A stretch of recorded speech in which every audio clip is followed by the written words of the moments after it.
नमस्कार, निर्माण Ayush academy online परिवार में मैं के सिंह भारतीय अर्थव्यवस्था के साथ सभी सम्मानित सदस्यों का हार्दिक स्वागत एवं अभिनंदन करता हूं।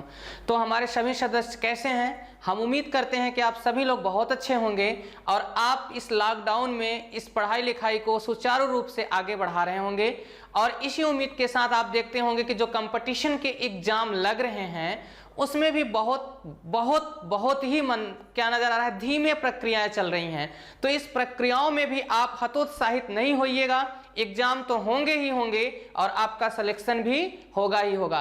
तो आज आपका टॉपिक जो होगा हमारे साथ एक इंट्रोड्यूस होगा कि हम आपको किस तरीके से भारतीय अर्थव्यवस्था, जहां पर आपको लगता है कि ये उलझा हुआ दिखता है और कॉम्प्लिकेटेड दिखता है, तो आपको मैं सरल तरीके से सुचारू रूप से लगातार आगे लेकर बढ़ूंगा। तो आज हमारे साथ आप टॉपिक पर चर्चा करेंगे कि किस तरीके से इस उलझी हुई टॉपिक को हम आपके साथ क्लियर कराएंगे और आपसे एक वादा भी करेंगे कि आप देखिएगा कि बहुत ही सरल सब्जेक्ट लगने लगेगा भारतीय अर्थव्यवस्था। जब आप हमारे चैनल के साथ लगातार जुड़ के पूरी क्लास करेंगे तो आप वहां पर देखेंगे कि आप बिल्कुल अब समझ में आने लगेगा आपको भारतीय अर्थव्यवस्था सब्जेक्ट। जो आप कहते हैं कि कठिन सब्जेक्ट है, बिल्कुल सरल है, सबसे सरल सब्जेक्ट है, ये माइंड में आपको मेकअप कर लेना है। तो आइए चलते हैं हम अर्थव्यवस्था के सिलेबस पर। तो देखते हैं यहां पर हम अर्थव्यवस्था के सिलेबस की बात करेंगे। हम अर्थव्यवस्था, तो अब आप देखेंगे कि इस अर्थव्यवस्था को दो पार्ट में आप बांट के पढ़िएगा। दो पार्ट में आप देखेंगे, एक पार्ट होगा जहां पर आपसे परंपरागत क्वेश्चन पूछे जाते हैं। कैसे क्वेश्चन होते हैं? परंपरागत क्वेश्चन होते हैं। और दूसरा जो क्वेश्चन होता है वो आप कहते हैं कि ये करंट अपडेट होगा। कैसा होगा? करंट अपडेट क्वेश्चन भी आपके साथ पूछे जाते हैं। तो आप यहां पर देखिएगा कि जब परंपरागत क्वेश्चन, आपका परंपरागत सिलेबस तैयार होगा तो इसमें जो नए आंकड़े, आप यहां पर देखिएगा, जब हमारे साथ आप पढ़ेंगे तो जब नए आंकड़े इसमें जुड़ेंगे, जब नए आंकड़े जुड़ेंगे तो यही नए आंकड़े कहीं ना कहीं परंपरागत के साथ इकोनॉमी या अर्थव्यवस्था का क्या बनेगा? करंट अफेयर्स बनेगा। तो यहां पर आपको क्या पढ़ना है? तो यहां पर आप ध्यान में रखिएगा कि यहां पर ट्रेडिशनल पार्ट पढ़ने हैं, परंपरागत भाग पढ़ने हैं। और इस परंपरागत भाग में जब सरकार के द्वारा, किसी भी सरकार के द्वारा, जब सरकार के द्वारा नए आंकड़े लाए जाते हैं, नए आंकड़े लाए जाते हैं या योजनाओं का परिवर्तन होता है, जब योजनाओं में परिवर्तन होते हैं, क्या होंगे? योजनाओं में परिवर्तन होंगे तो ये नए आंकड़े और परिवर्तन दोनों मिलकर क्या बनेंगे? इस परंपरागत भाग का करंट अपडेट बन जाता है। तो अब यहां पर सबसे पहले आपको देखना है कि जहां से किसी भी चीज की या किसी भी सब्जेक्ट या किसी भी वस्तु की उत्पत्ति हो रही है, जब आप उसे पूरी तरीके से आपके दिमाग में फिट हो जाएगा, आप एनालिसिस कर लेंगे, तब कहीं ना कहीं करंट अपडेट आपको सरल लगने लगेगा। आप कहते हैं करंट कैसे पढ़ें? तो आप देखते हैं इन्हीं परंपरागत सब्जेक्टों से ही करंट की तैयारी हो जाती है। तो यहां पर आइए देखते हैं, इस परंपरागत पार्ट को हम आपके साथ रखेंगे। तो देखिएगा, हम आपके साथ सिलेबस जो निर्धारित करेंगे, तो यहां पर देखिएगा कि ये अर्थव्यवस्था का जो सिलेबस होगा उस सिलेबस पर हम आपके साथ बात करें तो इस अर्थव्यवस्था या इकोनॉमी, यहां पर आप देखेंगे कि इकोनॉमी आपको पढ़ना है। क्या पढ़ना है? इकोनॉमी पढ़ना है, इकोनॉमिक्स नहीं पढ़ना है। जब आप टीजीटी पीजीटी की तैयारी करेंगे तो अर्थशास्त्र पढ़ेंगे। क्या पढ़ेंगे? अर्थशास्त्र, जहां पर उसका शब्द बदल जाएगा, इकोनॉमिक्स हो जाएगा। लेकिन जब आप कंपटीशन की तैयारी में आएंगे, प्रतियोगी परीक्षाओं की तैयारी करेंगे, तो आपको कहीं ना कहीं अर्थशास्त्र न पढ़ के क्या पढ़ना होगा? अर्थव्यवस्था पढ़ना होगा। तो शब्द बदल जाएंगे, इकोनॉमिक्स नहीं, इकोनॉमी। तो अब आप यहां पर देखिए कि इकोनॉमिक्स और इकोनॉमी में अंतर है। जिस तरीके से आप अपने घरों से निकलते हैं और एक महीने के खर्च में, एक महीने का 5,000 रुपए आप पेरेंट्स से लेकर आते हैं और 1 महीना मैनेज करके आप इस प्रयागराज की धरती पर अपने समय व्यतीत करते हैं, पढ़ाई लिखाई करते हैं। तो 1 महीने का मैनेजमेंट वो आपका क्या होता है, आपकी अर्थव्यवस्था होती है, आपका व्यवस्था होता है। उसी तरीके से जब सरकार के द्वारा, किसके द्वारा, गवर्नमेंट के द्वारा या सरकार के द्वारा किसी भी देश के लिए 1 साल में क्या आय आएगी, क्या व्यय होगा, आय आएगी कहां से, व्यय होगा कहां, इस आय और व्यय के जब आकलन किए जाते हैं और ये आकलन कहीं ना कहीं योजनाओं के माध्यम से की जाती है, तो आपको देखना है कि 1 वर्ष में आय और व्यय का शब्द आएगा वित्तीय विवरण। जब सरकार के द्वारा दिखाया जाता है तो उसी को आप क्या कहते हैं, उस देश का 1 साल का अर्थव्यवस्था। तो यहां पर देखिए अर्थव्यवस्था के टॉपिक में सबसे पहले हम आपके साथ चर्चा करेंगे अर्थव्यवस्था का परिचय। यहां पर हम आप देखेंगे आपके साथ अर्थव्यवस्था का परिचय, हम शब्द करेंगे अर्थव्यवस्था का परिचय, इस पर पहला प्रयास किया जाएगा। दूसरा टॉपिक इसमें जुड़ेगा अर्थव्यवस्था के प्रकार, यहां पर हम आपके साथ चर्चा करेंगे अर्थव्यवस्था के प्रकार की बात करेंगे। इस अर्थव्यवस्था के प्रकार के बाद, अर्थव्यवस्था के प्रकार के बाद हम आपके साथ एंट्री करेंगे उद्योग पर, या इसके पहले आप देखिए कि आपके साथ हम यहां पर बात करेंगे उद्योग की, और इसके पहले आप देखें कि उद्योग से पहले हम आपके साथ बात करेंगे राष्ट्रीय आय की। किसकी बात करेंगे, नेशनल इनकम या राष्ट्रीय आय की बात करेंगे, नेशनल इनकम या राष्ट्रीय आय। फिर नेक्स्ट टॉपिक पर जब हम चलेंगे तो यहां हम आपके साथ पढ़ेंगे उद्योग, या आप देखेंगे हमारे साथ उद्योग या इंडस्ट्री। उद्योग या इंडस्ट्री में हम विभिन्न पार्ट के साथ आपके साथ चर्चा करेंगे। पहला पार्ट होगा 1956 की औद्योगिक नीति, आपके साथ हम चर्चा करेंगे 1956 की औद्योगिक नीति या इंडस्ट्रियल पॉलिसी, या इसे आप कहते हैं इंडस्ट्रियल पॉलिसी 1956, इंडस्ट्रियल पॉलिसी 1956। और आपको मैं थोड़ा सा यहीं पर बैकग्राउंड बताऊं कि 1956 की पॉलिसी को उद्योगों का भारत में मिनी संविधान कहा जाता है। यहां पर भी हम चर्चा करेंगे, और मिनी संविधान क्यों कहा जाता है, क्या उद्देश्य थे, क्या लक्ष्य था, इस पर भी हम आपके साथ चर्चा करेंगे। दूसरी तरफ हम आपके साथ देखेंगे 1991 की पॉलिसी या 1991 की औद्योगिक नीति, 1991 की औद्योगिक नीति या 1991 की इंडस्ट्रियल पॉलिसी, इस पर हम अब चर्चा करेंगे।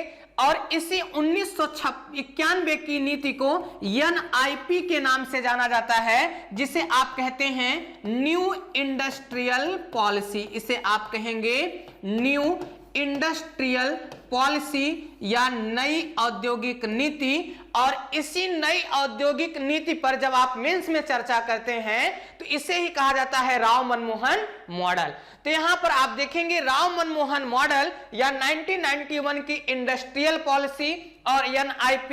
यहां पर आप देखेंगे कि 1991 तक आते आते भारत में डबल P की संकल्पना आ गई थी। किसकी संकल्पना आ गई थी, डबल P। और डबल P को आप कहते हैं, एक को कहेंगे पब्लिक और दूसरे P को कहा जाता है प्राइवेट।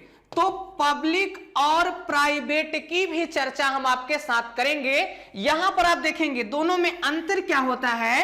न्यू इंडस्ट्रियल पॉलिसी से पहले जब 1956 में इंडस्ट्रियल पॉलिसी लाई गई, जिसे उद्योगों का मिनी संविधान कहा गया, यहां पर सिर्फ एक P था, यहां पर सिर्फ सिंगल P था, और इस सिंगल P में तात्पर्य था पब्लिक की बात किया गया था, सिर्फ और सिर्फ सार्वजनिक क्षेत्र की बात किया गया था। और इस सार्वजनिक क्षेत्र में आप देखेंगे सरकार आएगी, और जब सरकार आएगी तो नियंत्रण भी सरकार के पास ही रहेगा। लेकिन जैसे ही न्यू इंडस्ट्रियल पॉलिसी आपके साथ दोस्त दिखाई पड़ेगा, यहां पर पब्लिक तो आएगा ही आएगा, साथ में निजी व्यक्ति आएगा जो पैसा लगाएगा, उसका उद्देश्य होगा कमाना।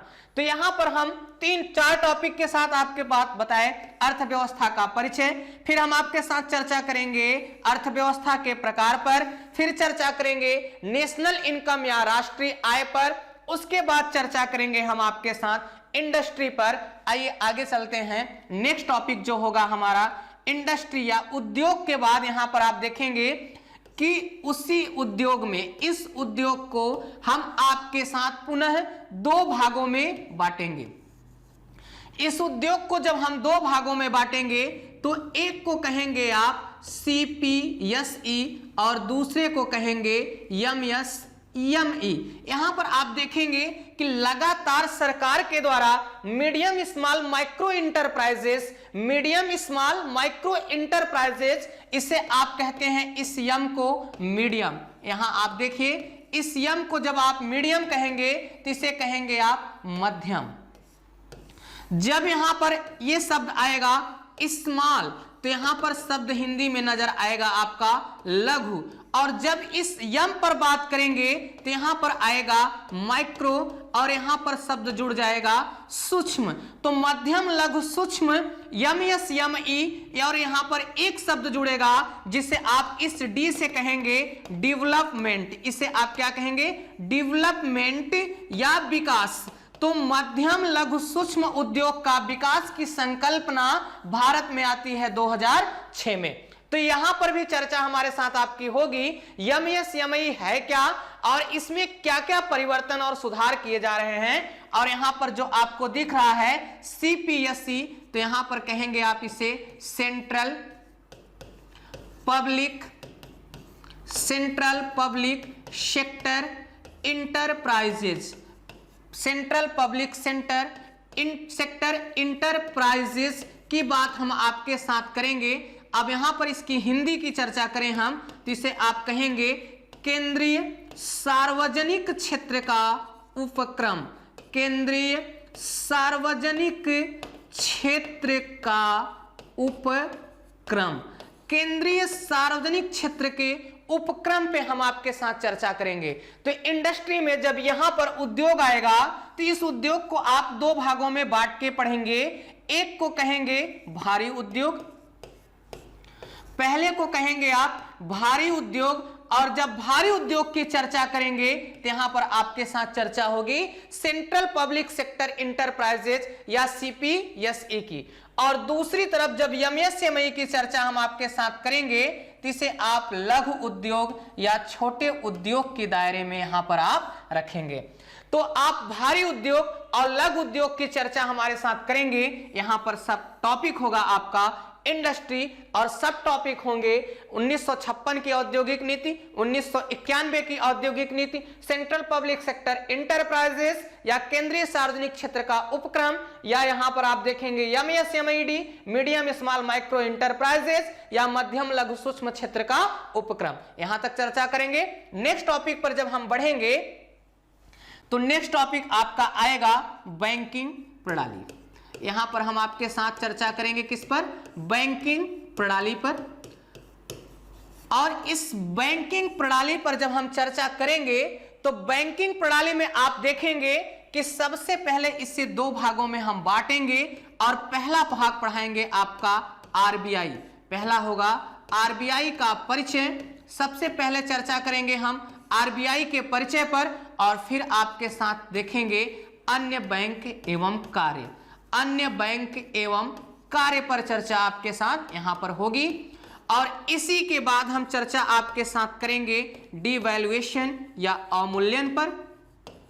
डिवैल्यूएशन या अवमूल्यन पर चर्चा करेंगे। उसके बाद यहां पर आप देखेंगे फिर हम चर्चा करेंगे आपका इन्फ्लेशन या मुद्रास्फीति पर। यहां इन्फ्लेशन या मुद्रास्फीति, और दूसरी तरफ यहीं हम आपके साथ चर्चा करेंगे डिफ्लेशन या अस्फीति पर। फिर आपके साथ यहां पर हमारे आपके साथ चर्चा होगी कर प्रणाली पर, कर प्रणाली। उसके बाद यहां पर चर्चा होगी हमारे साथ आपका बजट पर, उसके बाद जब हम आपके साथ नेक्स्ट टॉपिक पर एंट्री करेंगे तो यहां पर हम आपको बताएंगे एफडीआई, जहां पर आप चर्चा करेंगे एफडीआई। उसके बाद हम भारत का फॉरेन सेक्टर चर्चा करेंगे, विदेशी क्षेत्र पर चर्चा करेंगे। तो इन सब टॉपिक के साथ जब आप पूरी तरीके से एनालिसिस कर लेंगे तो आने वाले एग्जाम में आपका एक भी क्वेश्चन गलत नहीं होगा। इस धैर्य के साथ आप हमारे साथ इस चैनल पर जुड़ के तैयारी करिएगा कि आने वाले एग्जाम में आपका एक भी क्वेश्चन गलत नहीं होगा। इसके साथ आप यहां पर तैयारी करिएगा। तो आइए हम किसी एक टॉपिक पर आपके साथ आज चर्चा करते हैं। लगातार यहां पर आप देखे हैं कि हल्ला बोल की परिस्थितियां बनी हुई हैं और इस हल्ला बोल की परिस्थितियों में हमारे यशस्वी प्रधानमंत्री जो हैं क्या क्या बोल जा रहे हैं। ये बेरोजगारों को देख के, हम जैसे बेरोजगारों को देख के क्या हो रहा है, कहीं ना कहीं ऐसा लग रहा है कि हम सच में ही हिंदुस्तान में हैं कि किसी और देश से पलायन करके आए हैं। तो आप यहां पर देखिए, आत्मनिर्भर भारत की बात की जाती है और आत्मनिर्भर खुद ही नहीं हम नजर आ रहे हैं। तो आपको क्या बताएं कि आप आत्मनिर्भर कैसे बनेंगे। पेरेंट्स हमारे पैसे देते हैं इलाहाबाद में आके आप प्रयागराज में पढ़ने के लिए और वैकेंसियों का इंतजार करते हुए हमारे एज निकल जाते हैं और इन लोगों के कान में जूं तक नहीं चलते हैं। वादे लंबे लंबे और काम बिल्कुल ना के बराबर। तो आपको धैर्य रखना है। सरकारें आती हैं और सरकारें जाती हैं, जो जैसा करता है अगला आपके ही हाथ में है। जैसे ही वोटिंग होगी खुद ही समझ में आ जाएगा कि हमने क्या किया, उसका प्रतिफल लोगों ने हमें क्या दिया है। तो आप बिल्कुल, आपको हाउल्ला की जरूरत तो है कि कम से कम इन गूंजे कानों में इनकी आवाज गूंजे कि बेरोजगारों को किस हद तक आपने परेशान किया है।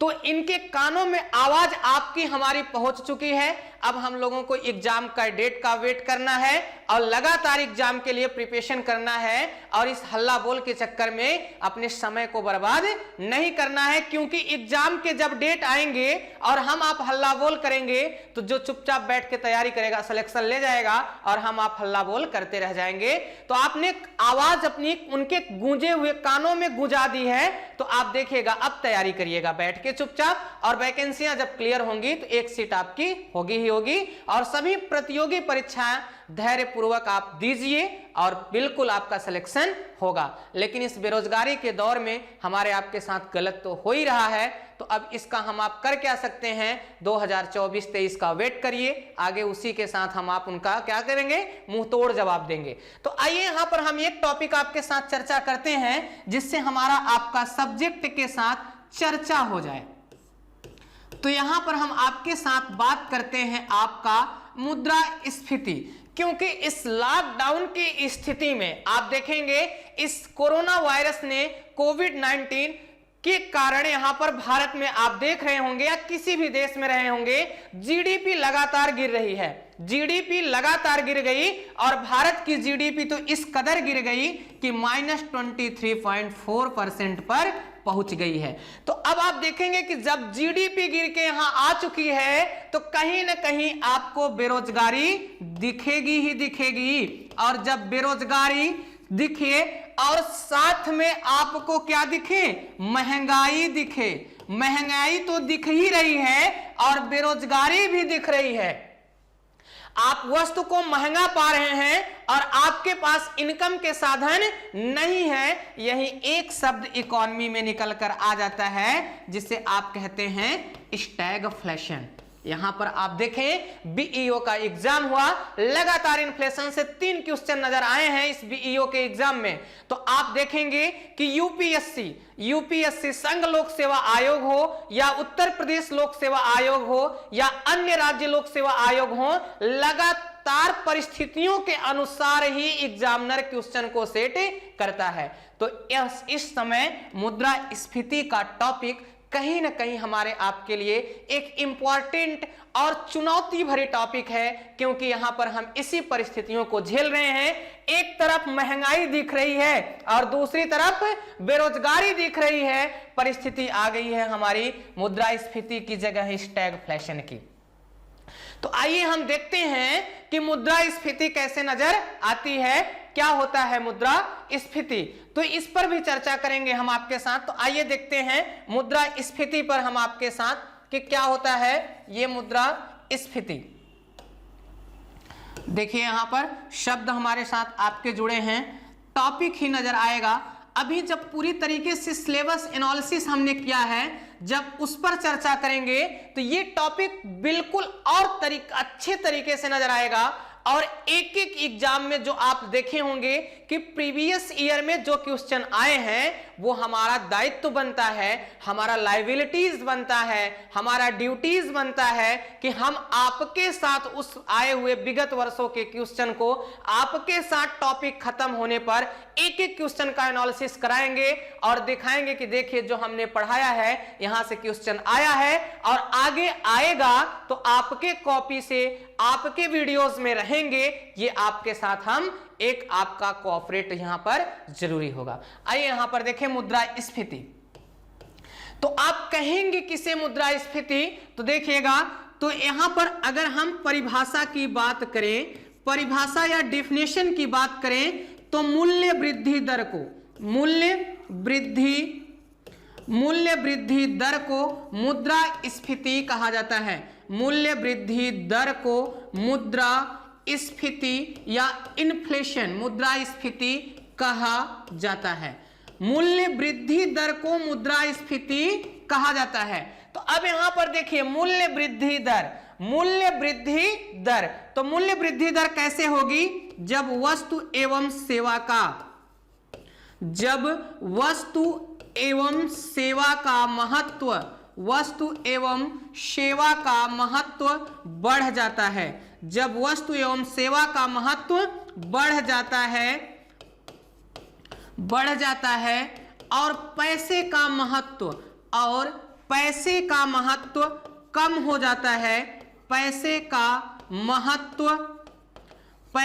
महत्व कम हो जाता है, पैसे का महत्व कम हो जाता है, तब इस स्थिति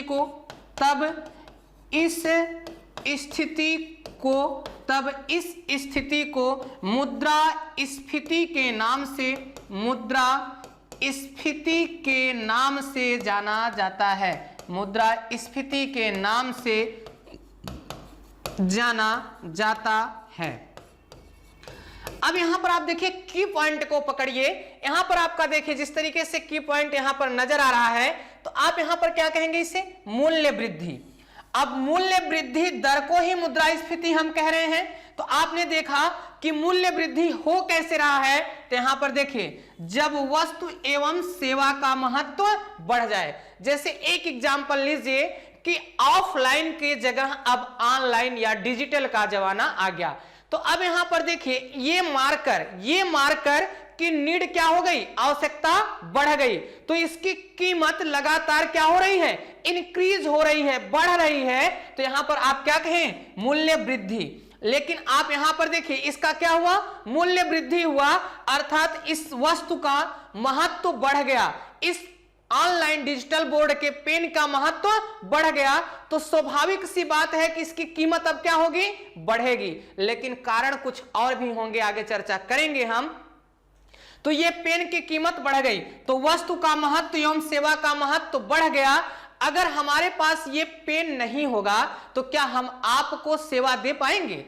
तो जब आपको सेवा नहीं दे पाएंगे तो हमारा भी महत्व रह नहीं जाएगा। तो अब आपने यहां पर देखा कि इस पेन की आवश्यकता इस कदर आ पड़ी कि इसके लिए पैसे का महत्व नहीं रह गया, महत्व किसका रह गया हमारे लिए, इस पेन का। तो ये पेन की कीमत क्या होगी, बढ़ेगी, और जब पेन की कीमत बढ़ेगी तो मूल्य में क्या होगा, वृद्धि होगा। इस बेरोजगारी की दौर में लोग बेरोजगार हैं, लेकिन पेन बिना खरीदे आपको पढ़ा नहीं पाएंगे, और जब नहीं पढ़ा पाएंगे तो हमारे लिए पैसे का महत्व नहीं है, इस पेन का महत्व है। तो अब यहां पर आप देखिए वस्तु एवं सेवा का महत्व क्या हो गया, बढ़ गया, और पैसे का महत्व क्या हो गया, कम हो गया। तब इस स्थिति को आपने क्या कहा, इस स्थिति को आपने मुद्रास्फीति या इन्फ्लेशन के नाम से आपने देखा। तो आप बिल्कुल अच्छे तरीके से समझ गए होंगे, कोई समस्या आपको नहीं होगी कि इन्फ्लेशन क्या होता है। तो आपने देखा कि इन्फ्लेशन को आपने कहा मूल्य वृद्धि दर, तो मूल्य वृद्धि दर में शब्द जुड़ जाएगा, क्या हो जाएगा, ये महंगाई हो जाएगी। महंगाई कैसे होगी, जब वस्तु एवं सेवा का महत्व बढ़ जाएगा और पैसे का महत्व घट जाएगा, तो ऐसी स्थिति में मुद्रास्फीति। लेकिन जब वस्तु एवं सेवा का महत्व लगातार बढ़ रहा है और बेरोजगारी भी लगातार अपने चरम पर आ रही है, तो यहां पर मुद्रास्फीति का एक सब पार्ट बनता है जिसे आप कहते हैं स्टैगफ्लेशन। तो इस टाइम भारत में क्या स्थिति है, या विश्व के लगभग देशों में यही स्थिति बनी हुई है स्टैगफ्लेशन की, कि वस्तु का महत्व तो बढ़ गया है लेकिन पैसे बिल्कुल है नहीं। तो यहां पर आप मुद्रास्फीति का सब पार्ट स्टैगफ्लेशन में गुजर रहे हैं। तो आइए, ये आपको बिल्कुल समझ में आया होगा। आगे हम चले तो आप देखेंगे मुद्रास्फीति आने के कारण। हम आपके साथ चर्चा करें, आपके साथ हम यहां पर चर्चा करेंगे कि मुद्रास्फीति आने के कारण, मुद्रास्फीति आने के कारण। तो अब देखिए मुद्रास्फीति आने के कारण किस तरीके से मुद्रास्फीति आएगी। तो यहां पर आप देखेंगे कि मुद्रास्फीति आने के, यहां पर इसकी चर्चा हम करें, मुद्रास्फीति आने के दो कारण होते हैं। मुद्रास्फीति के आने के दो कारण होते हैं, दो कारण होते हैं।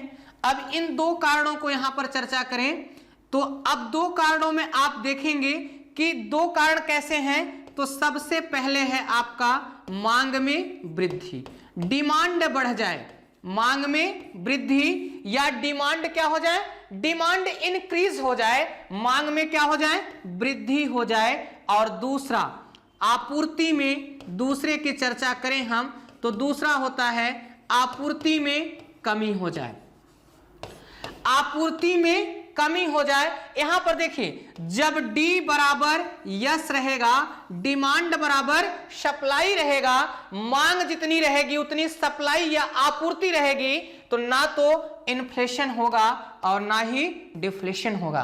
तो अब आप देखेंगे डिमांड बराबर सप्लाई जब होगी तो मुद्रास्फीति नहीं होगी। तो मुद्रास्फीति के आने के कारणों की बात हम करें तो मुद्रास्फीति के आने के दो कारणों की हम आपके साथ चर्चा करेंगे। तो मुद्रास्फीति के आने के दो कारण में आपने देखा कि पहला कारण आपका है मांग में वृद्धि और दूसरा आपूर्ति में कमी।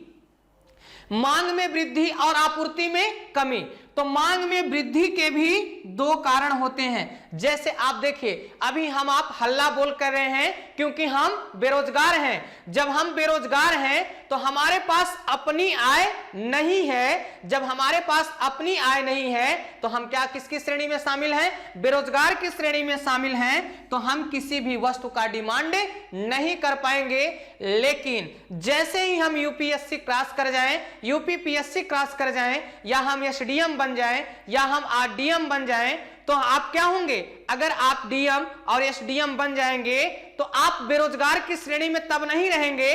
तो आप वस्तु की मांग में क्या करेंगे, वृद्धि करेंगे। तो वस्तु के मांग में वृद्धि के भी दो कारण होते हैं। पहला होता है आपका जीवन स्तर में वृद्धि। पहला क्या होता है, जीवन स्तर में वृद्धि, अर्थात आपकी अब स्वयं की आय आने लगी। कैसी आय आने लगी, तो आपका जीवन स्तर बढ़ गया तो आपके स्वयं की आय हो गई, आपके पास क्या हो गया, आय आने लगी। और दूसरा ब्याज दर में कमी, ब्याज दर में कमी। यहां पर हम क्या करेंगे, तो पहला आप देखेंगे कि जीवन स्तर में वृद्धि और दूसरा ब्याज दर में कमी। तो मांग में वृद्धि के कारण में पहला आपने देखा कि जीवन स्तर में क्या हो गई, वृद्धि, और दूसरा आपने देखा कि ब्याज दर में क्या हो रही है, कमी हो रही है। यहां पर देखिए, आपूर्ति में भी कमी होने के दो कारण होते हैं। या तो उत्पादन में कमी हो जाए, उत्पादन में उत्पादन में क्या हो जाए, कमी हो जाए, अर्थात इस पेन का उत्पादन कम हो जाए। इस पेन का उत्पादन कम हो जाए और इस पेन का डिजिटल के जमाने में इसका डिमांड बढ़ गया। तो जब इसका डिमांड बढ़ गया और उत्पादन ही कम हो गई तो डी ज्यादा हो गया और यस क्या हो गया, कम हो गया। ऐसी स्थिति में इसकी कीमत बढ़ेगी और जब कीमत बढ़ेगी तो मुद्रास्फीति तो आना ही आना है। तो यहां पर देखिए उत्पादन में कमी हो गई, आपूर्ति में कमी के दो कारण में पहला आपने देखा कि उत्पादन में क्या हो गई, कमी हो गई, और दूसरा उत्पादन की श्रृंखलाओं में, उत्पादन की श्रृंखला में कमी, उत्पादन की श्रृंखला में क्या हो गई, कमी हो गई। अब उत्पादन की श्रृंखला से क्या तात्पर्य है, अब ये पेन हम खरीद लिए लेकिन इस पेन को चलाने के लिए हमारे पास डिजिटल बोर्ड भी होने चाहिए, हमारे पास कैमरा भी होने चाहिए और लाइटिंग भी होनी चाहिए। अगर इन तीनों में से एक भी की कमी हो गई तो इस पेन का कोई महत्व नहीं रह जाएगा। तो इस डिजिटल जमाने में हमें तीनों चाहिए, पेन भी चाहिए, कैमरा भी चाहिए, बोर्ड भी चाहिए, लाइटिंग भी चाहिए, ये स्पीकर भी चाहिए, तभी हमारी आवाज आप तक पहुंच पाएगी। तो आपने यहां पर देखा कि उत्पादन में कमी और उत्पादन की श्रृंखलाओं में कमी होने के कारण जब आपूर्ति में कमी हो जाएगी, सप्लाई में कमी हो जाएगी या इस यस में कमी हो जाएगी तो मांग में लगातार वृद्धि हो रही है, इस डी ने इंक्रीज किया है तो मुद्रास्फीति यहां पर आएंगे।